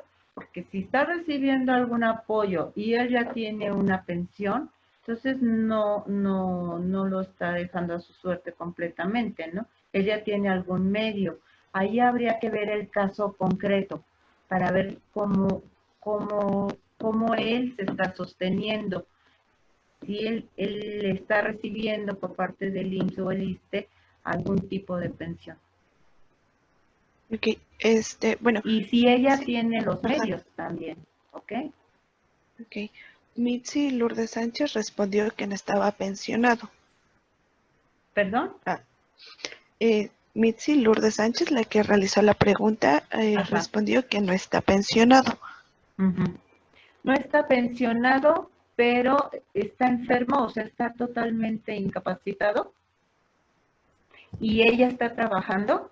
Hola, buenas tardes, soy Mitzi. ¿Puedo intervenir así para no escribir? Ay, qué amable, gracias, Mitzi. Gracias. Mire, ellos se casan por sociedad conyugal hace 25 años y después de 25 años se separan. Ella conoce a otra persona y tiene una relación con esa persona y él cae en una depresión mayor severa. Él no trabaja en ningún empleo formal y no recibe ni pensión ni ayuda de ningún medio. Entonces lo que ahora a ella le preocupa es, bueno, no me divorcié, entonces estoy obligada a mantenerlo, aunque ya hayan pasado 25 años de que no se... ¿Y por qué no se divorcia?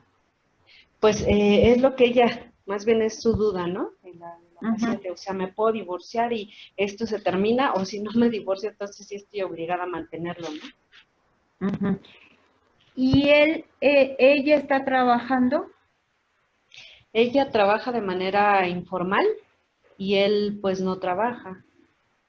Ok. Yo le aconsejaría, fíjate, y nada más para fines sucesorios, para fines sucesorios, yo le aconsejaría que sí, que si ya decidió dejar esa relación, efectivamente se divorcie, es una demanda. Ahora, el hecho de que ella no trabaje, que sea de manera informal, entonces ella básicamente pues, quería que no está recibiendo ingresos y que no tiene manera de poderlo apoyar. En un momento dado yo como la obligo a que pague una pensión si ella tampoco tiene medios para subsistir. Ok, bien, muy bien, muchas gracias. Al contrario, para servir. ¿Alguna pregunta adicional, Ale? Sí, son 2 más. La primera, bueno, la subsecuente es de Esme García y menciona, vive en sociedad de matrimonio mancomunado, ¿hay alguna manera de restringir las visitas de mis hijos a su abuela paterna por malos entendidos que podrían afectarlos con maltrato psicológico que el padre logra ver? A ver, aquí una pregunta. ¿Ya se separaron? ¿Ya hay un convenio o siguen casados normalmente? Eso sería lo primero que le preguntaría. Si, si ya se separaron y hay un convenio de por medio. Siguen casados. Ok. Mira, si tú consideras que la influencia de la abuela, etcétera, no es buena y que está afectando, acuérdate que tú tienes patria potestad sobre los hijos y que están ejerciendo en este momento una guarda y custodia compartida.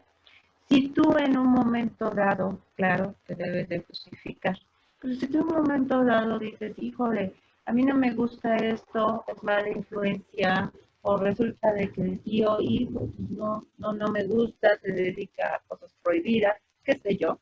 Entonces tú puedes ejercer esa patria potestad, puedes ejercer esa custodia que tienes sobre tus menores y puedes decir con mano en la cintura, no, yo no deseo que vayan, o sea, acuérdate que tú lo puedes ejercer sin problema. Ahora, ¿qué es lo que más que tú puedes decir? Pues yo te puedo, pues demándame, pero mis hijos no van porque está de por medio el desarrollo físico y emocional de mis hijos. Por eso es que no quiero que vayan ahí. Y se acabó.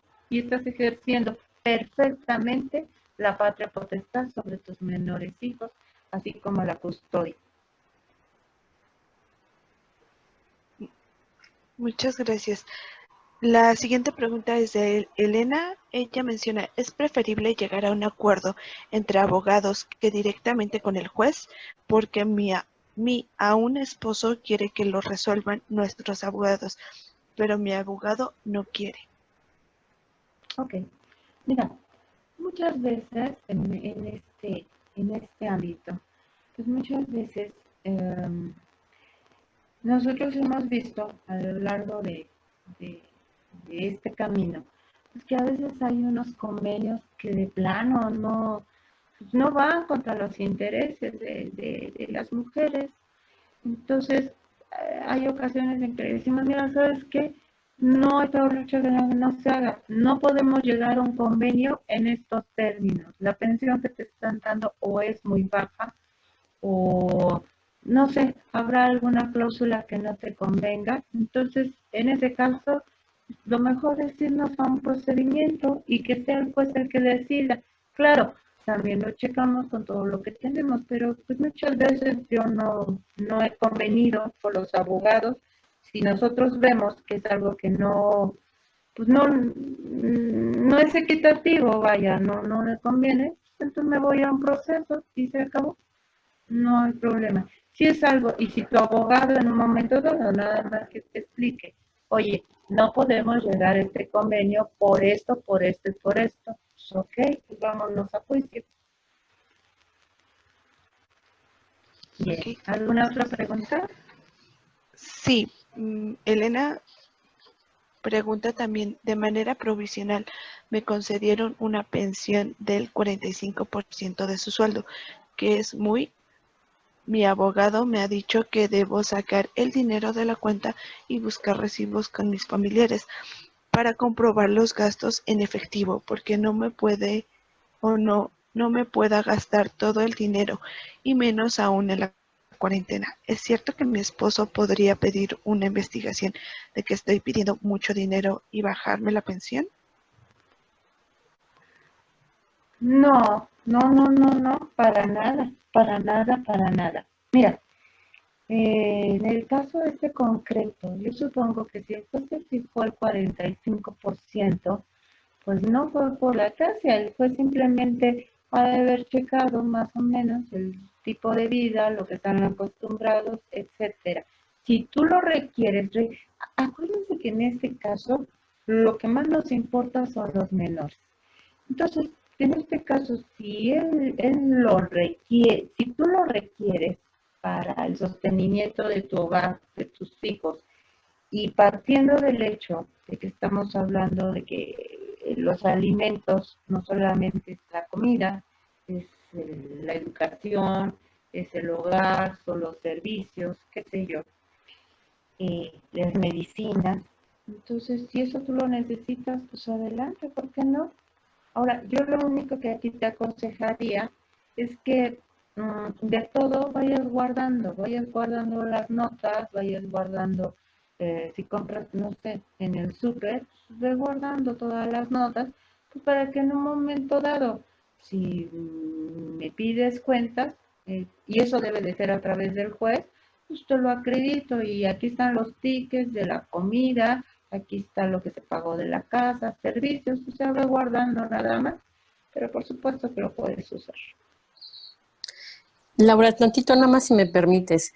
Sí. Yo creo que aquí hay un problema de muchas usuarias que yo quiero especificar esto que desde el inicio se dio mención, la perspectiva de género que traemos nosotras. ¿Por qué? Porque lo que este usuario está diciendo es que su abogado le está comentando que si no comprueba, pues entonces se le pueden disminuir la pensión alimenticia. Entonces ese es el problema de verdad de muchas que perfectamente investiguen y se acerquen a abogados con perspectiva de género. Obviamente el abogado, al no tener esta perspectiva, pues dice, es que le dieron mucho, le fijaron una pensión muy, muy grande y como lo acabas de decir, Laura, si las condiciones del menor y todo el trato que lleva el menor está acostumbrado a una vida de una calidad de vida alta, pues el padre o la persona que va a dar la pensión alimenticia se la tiene que garantizar lo mismo, no se lo puede disminuir. Entonces ahí sí, nada más chequese un poquito el abogado que no trae perspectiva de género.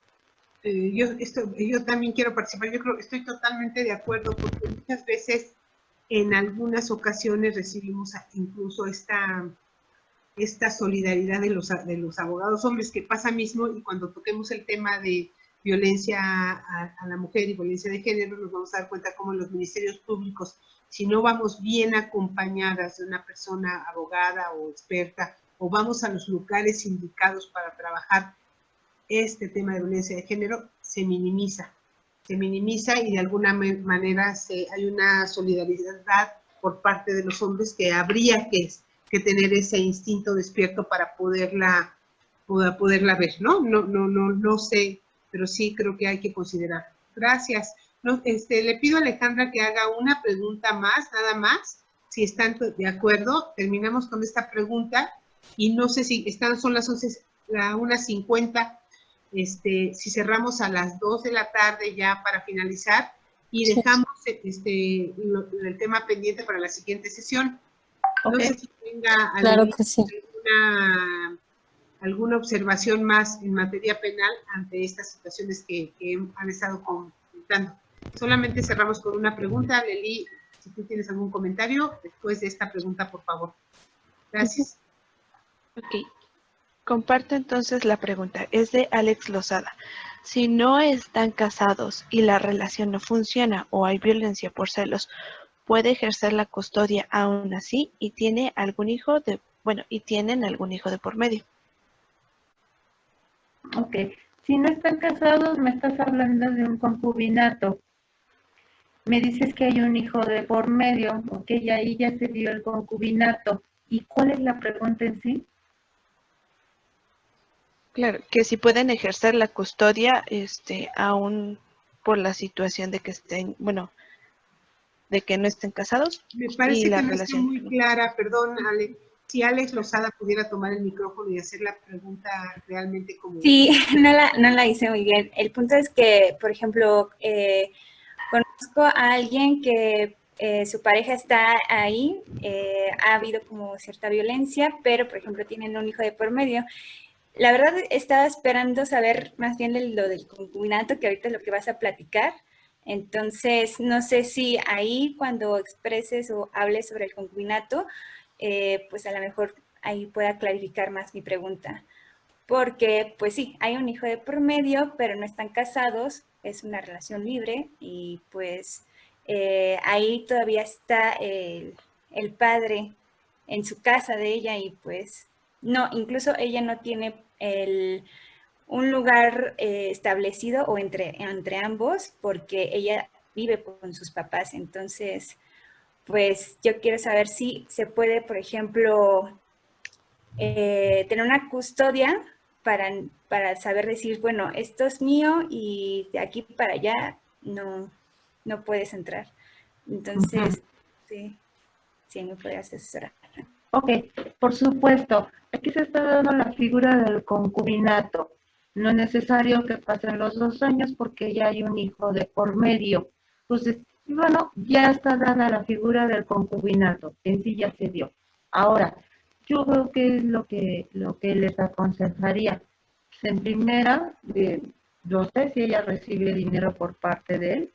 Entonces, No, ella está trabajando, ajá, acaba de perder su trabajo por lo mismo del COVID, ok, entonces, pero digamos que él quiere todavía como aportar o estar con el hijo, ajá, o bueno, es hija, entonces, pues ella trata de mantener bien la relación por lo mismo de que no sabe cómo salir de esa relación tóxica, podemos decirlo así, porque no tiene, por ejemplo, el conocimiento del concubinato, más que nada. ok, no, y sí lo tiene el concubinato. Desde el momento en que hay un hijo, ya se dio el concubinato, ¿eh? Y acuérdense que tenemos los mismos derechos y están cobijados por el derecho familiar que tutela el Código Civil. Entonces, aquí lo más recomendable es, uno, hay que presentar una demanda reclamando una pensión alimenticia por lo que hace a la menor. Solicitan también las medidas de restricción. Hay que hacer valer todo este tema de violencia intrafamiliar que se está dando tanto con ella como la menor y que reclame a su vez la figura de la compensación por el tiempo que hayan durado y que solicite la pensión para la niña. Oye, Ok, muchas gracias. Laura, en este caso lo que está apostando, y entiendo que la pregunta es que también no solamente terminar esa relación y poner las medidas de restricción, sino también ver la parte de la guardia y custodia de la niña. ¿Eso puede ser posible? Por supuesto que la reclame ahí misma la guarda y custodia. Oye, Aleli, en esta parte, ella puede asumir, demandar penalmente como una demanda penal para pedir las medidas de protección y de restricción para que no se le acerque, porque yo escucho decir que no sabe cómo salir de esta relación. O sea, sabe que quiere salir, eso es lo que estoy entendiendo, si es así me dices, Ale, pero no sabe cómo, porque él tiene cuestiones de celos muy fuertes, que es una violencia muy fuerte. Es una violencia. Entonces, creo que aquí tengo que acercar un poco tú también. Sí, claro que sí. Efectivamente se puede tipificar porque la violencia, lo que comentábamos o vamos a comentar en la próxima sesión, hay diferentes tipos de violencia. Entonces aquí nos encontramos con una violencia tanto psicológica, es una violencia psicológica y se puede denunciar. Tiene efectivamente que ir a denunciar ante un ministerio público para que como víctima les entreguen unas medidas precautorias. ¿Qué quiere decir esas medidas precautorias? Evitar efectivamente ponerse en algún tipo de violencia extrema, porque la violencia empieza primero con palabras, después pasa a lo económico, ya después pasa a lo físico y termina hasta el último que vamos a comentar el próximo programa, que es el famoso violentómetro, que termina hasta con la privación de la vida de la víctima. Entonces sí necesita indudablemente lo que dice Laura, aparte de hacer la demanda correspondiente por pensión alimenticia, por guarda, custodia y por patria potestad, tiene que ver, a su vez, aparejarla con una denuncia en materia penal por violencia familiar. Muchas gracias, Aleli. Yo creo que esto es bien importante. Ay, espérenme, es bien importante porque porque lo que yo alcanzo a ver es que ella refiere que ya no quiere seguir en esa relación y cuando se siente forzada a ella, entonces sí tiene que estar aparejada en una demanda civil o como le llaman ustedes, familiar, y la otra penal. Es bien importante que esto lo logres hacer al detenido, o sea, o quien la persona que esté ahí. Y yo sé que siguen muchísimas dudas y muchísimos comentarios, y ahorita, en la próxima sesión que hablemos ya un poco más de que se quedó el tema de la alimentación y toda la parte penal sobre violencia de género y que identifiquemos esas violencias, porque muchas veces están ahí, que pueden ser violencias sutiles, microviolencias, violencia económica, patrimonial, o sea, sexual, ver qué tipo de violencias se están ejerciendo. Nos falta el tema también de alienación parental, ¿no? El síndrome de alienación parental que se da mucho en las relaciones. Entonces, en la próxima sesión estaremos hablando de todo esto, y aquí hay una frase que Laura nos pone, que dicen que el tiempo lo cambia todo, pero en realidad eres tú quien debe cambiar las cosas.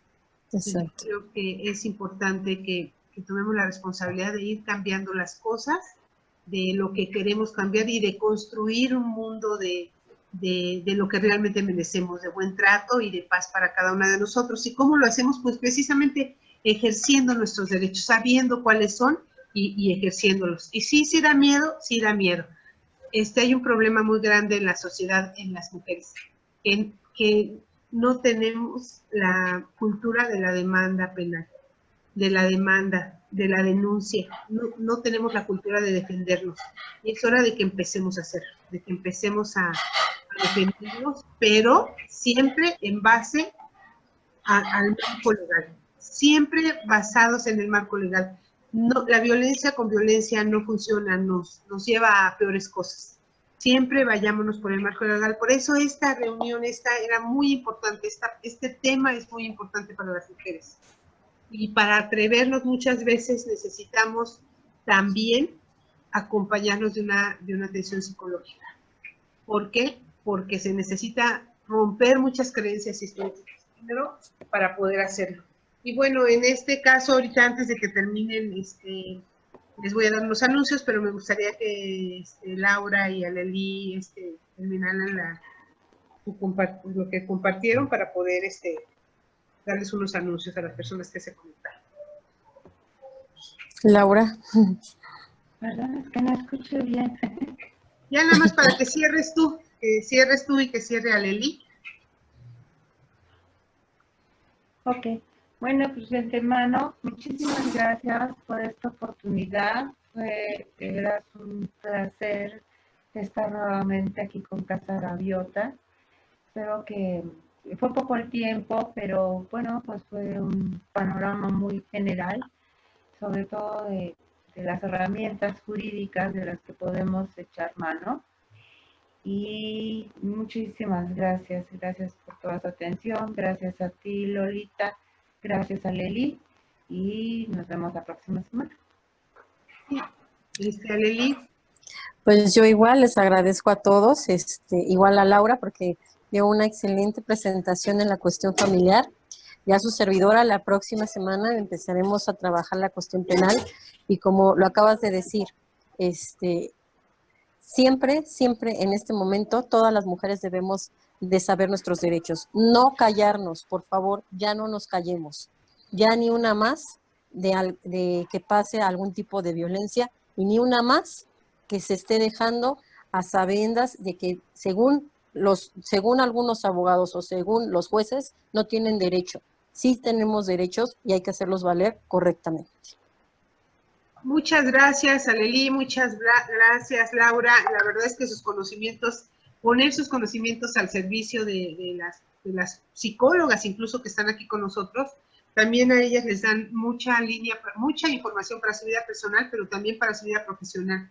Porque cuántas veces no vemos que llega una mujer, lo que hablaban hace un ratito, y dice, es que, si me divorcio de ti, te voy a dejar de dar dinero, te voy a quitar a los hijos, o sea, utilizar a los hijos para atacar a la mujer, o sea, regularmente es así, aunque también hay hombres, ¿verdad? No quiero, no sé, ser discriminatoria, no ser inclusiva, pero regularmente la violencia es más a la mujer, y entonces la mujer se queda como que me va a quitar a los hijos, ¿y de qué voy a vivir? ¿Y de qué voy a comer?